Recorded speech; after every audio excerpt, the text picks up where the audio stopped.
Hello there, I am Cy Rodriguez, and today I'm going to be sharing with you how to transform addiction and not feel horrible.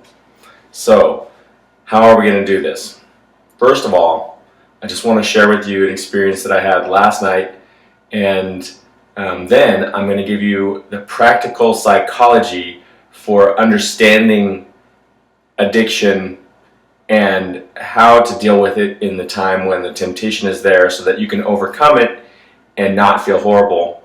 In essence, feel better or be more healthy. That's what we're really going for. So, last night, I'm going through my normal Sunday night routine, which is pretty much helping the kids to get to bed and then thinking about how I'm going to spend my time before I go to bed.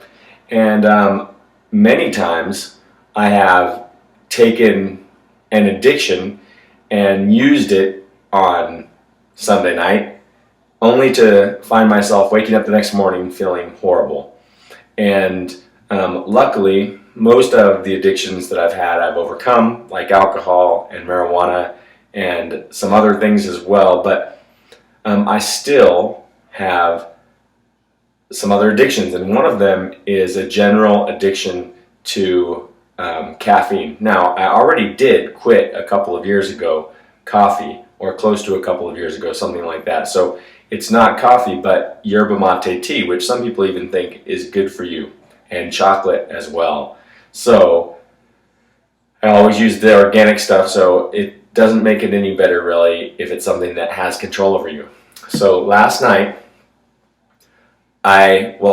going back to yesterday morning, I had already had a quart of yerba mate tea, which is a lot. And I had already decided the day before that, okay, I don't ever want to have more than a quart because that's a lot of tea, and that's too much for me anyway.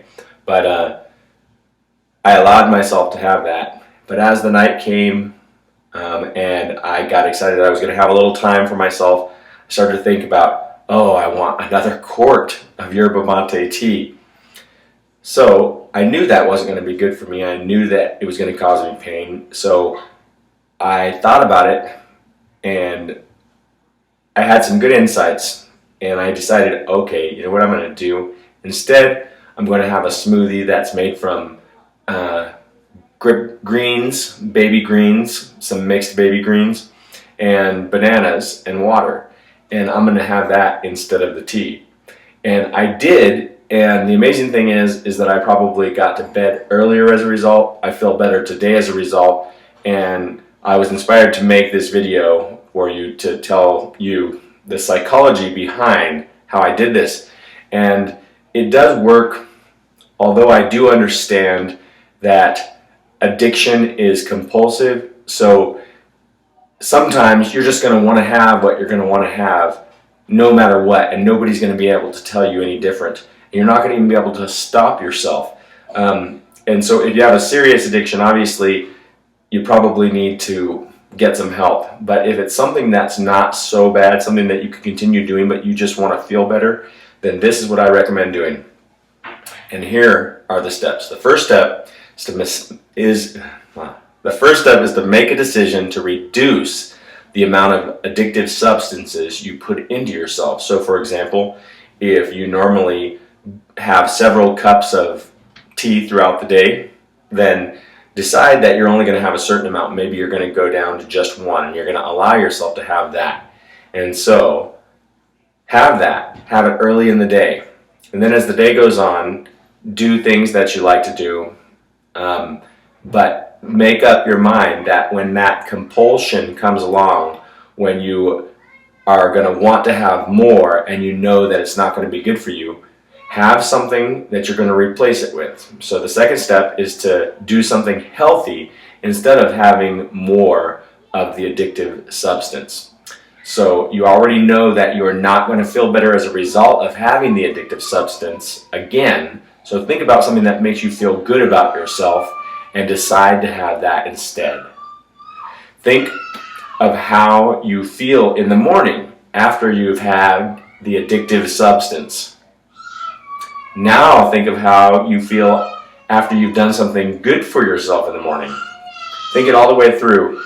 How are you going to feel in the morning when you wake up if you do the addictive thing or if you do something that is actually good for you? Imagine yourself waking up. How are you going to feel? And you've got to understand, this is going to help you, that you can still have more of the addictive substance the next day, but it's causing you pain to have more of it now. So as long as you know, though, that you can still have more tomorrow, it's not the end of the world. So you're not going to have this, like, I got to have more now mentality because I'm never going to have it again tomorrow, because you know you're lying to yourself when you say you're never going to have it again most of the time. Although you can get to that point, if it's not something that's seriously, seriously bad for you, it might work good for you to just say, okay, I'm going to allow myself to have more of this tomorrow. And that is why I don't need to have any more right now, because it's going to hurt me more if I have it now. But if I have it tomorrow, then I'll probably be okay. So that is my tip, or the psychology of how to transform your addiction and not feel horrible, or how to make yourself feel more healthy by transforming your addiction. And it really works. I've done it with a lot of things, and I do intend to completely master or get control over the tea. The chocolate one I'm pretty much good with. I pretty much am there where I just don't even think I want to have it on any kind of regular basis at all. Tea is going to be a little more difficult, but I want to at least get it down to a level where I'm not abusing it. But there is one more thing that I just want to say real quick that may be helpful for you, and this is something that I do, and I think that it's going to help you as well, and that is to rely on God to help you. No matter what you believe about God or what you think God is, I would just ask you to put your faith in God to give you grace to help you to overcome. Because what I have often found is that in dealing with addiction, I would go through a transformation that was based upon my own willpower. And then I would think, oh, I'm doing so much better, and I would really feel good about myself, and I would give the credit to myself of how good I'm doing and how I've overcome.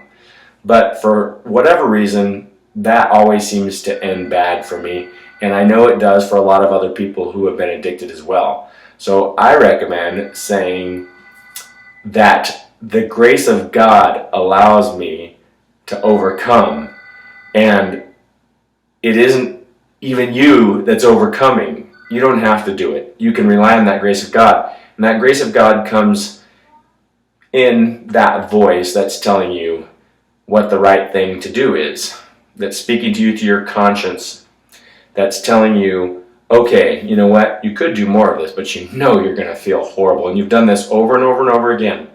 It's not the voice that's telling you a loser, it's just the voice that's telling you, hey, you know what, you know that you don't want to do this to yourself anymore, so why do it? Listen to that voice and just say okay, and then look for that alternative thing that is going to make you feel good about yourself, and do that instead. And as you do that, you will find that that grace becomes stronger in your life, and that you can rely on it. You don't have to be the super person who overcomes everything with your will all the time, although sometimes your will come in handy. Rely on that grace. So I hope that helps, and I'll look forward to seeing you sometime in the next video.